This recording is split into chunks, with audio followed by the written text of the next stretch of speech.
गणेश हर हर महादेव। अब 12 नवंबर भैरव जयंती के दिन या उस विषय में सामान्य रूप से कोई भी मनुष्य कोई अगर विधि विधान करना चाहे तो वो क्या कर सकते हैं। तो एक भूत प्रेत पिशाच आदि का भय निवृत्ति अर्थे अर्थात अगर आपके घर में किसी भी प्रकार की ऐसी नकारात्मक शक्ति आदि है तो उसके रक्षण हेतु या उसको मुक्त करवाने हेतु या उससे मुक्ति पाने सरल भाषा में कहूँ तो भैरव जी की कृपा प्राप्ति हेतु सिर्फ ऐसे कुछ कुछ सामान्य उपाय जो है वो कर सकते हैं। और वही आज मैं आपको अपने इस विषय वीडियो में बताऊंगा। अगर आपको यह विषय वीडियो पसंद आता है तो लाइक करें, शेयर करें, चैनल पर नए हो तो सब्सक्राइब अवश्य कीजिएगा। तो चलिए शुरू करते हैं। सबसे पहला उपाय क्या है?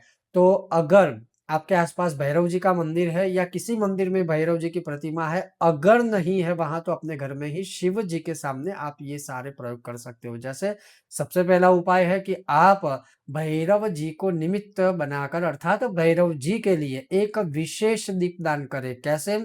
तो सरसों के तेल का ही संभव है तो दिया आप प्रज्वलित करें। उसमें खड़ी बात हो, लेती बात हो, कोई भी होगा चलेगा, लेकिन वो दीप सिर्फ और सिर्फ भगवान चतुष्षष्ठी भैरव अर्थात 64 जो भैरव देवता है उनको समर्पित करना है। जैसे दिया आप रेडी कर देते हो, उसके पश्चात वह हाथों में लेकर भैरव जी के आगे या अपने घर में शिव जी के सामने रख कर वह दिया मैं भैरव जी को अर्पण कर रहा हूँ या कर रही हूँ और आपकी जो भी फिर विशेष कामना आदि है वो उनके सामने आप बोल दीजिएगा और वह दिया भगवान के सामने आप प्रज्वलित करके रख दीजिएगा।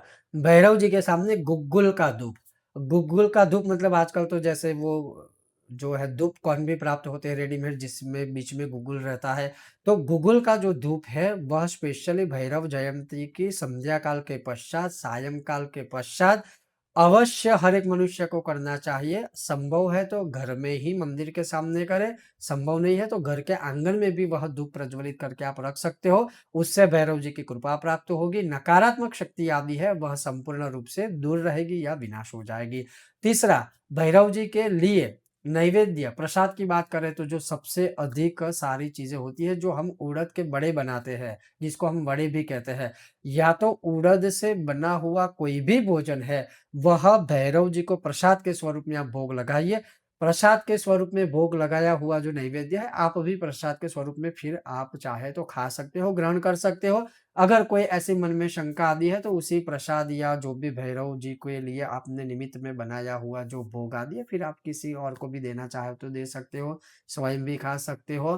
तो ये एक विशेष एक उड़द से बने हुए भोजन जो भैरव जी को प्रिय होते हैं, तो वो आप ये करिए। चौथा, भैरव जी का वाहन जो है वैसे तो अलग-अलग कल्प या युग में अलग-अलग है, लेकिन भैरव जी का विशेष रूप से वाहन अगर आप देखें तो कई जगह पर आपको प्रमाण होगा प्राप्त होगा कि जो है कृष्ण श्वान अर्थात काले रंग के कुत्ते होते हैं। तो अगर ठीक है आपको कोई ऐसा काले रंग वाला कुत्ता मिले तो आप उसको कुछ ना कुछ खिलाइए उस दिन। अगर वो ना मिले तो कोई भी श्वान आपको प्राप्त हो, कोई भी श्वान मिले, कुत्ता मिले तो उनको भी आप खिलाइए।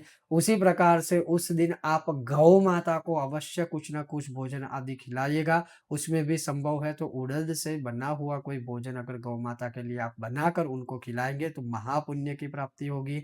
और जैसे मैंने कहा कि ये एक बहुत ही बेसिक सामान्य से उपाय है, ये सारी चीज़ें कर सकते हो। और एक विशेष उपाय अगर आपको बताऊँ, इस वीडियो को अंत करूँ उससे पहले कि काले उड़द और सरसों का तेल ये दोनों मिश्रित करके मिक्स करके भैरव जी के ऊपर आप अभिषेक करेंगे। श्रीमद् भैरवाय नमः एक बहुत ही सहज सा अगर मैं आपको यह श्लोक या एक भैरव जी का नाम बताऊँ तो वो या श्री काल भैरवाय नमः बोल के भी या भैरवाष्टकम भैरव अष्टकम बोलते हुए भी काले उड़द और सरसों के तेल को मिश्रित करके आप भैरव जी के ऊपर अभिषेक कर सकते हो या शिव जी के ऊपर। बाद में वो जो है शुद्ध जल से स्नान आदि सब कुछ स्वच्छ भगवान को या मूर्ति को करके फिर वो जो तेल और उड़द थे या है वो किसी पवित्र जगह पर आप विसर्जित कर सकते हो। तो ये कुछ कुछ विशेष सामान्य से उपाय है जिससे भी आपको भैरव कृपा प्राप्त हो सकती है। ओम गणेश हर हर महादेव।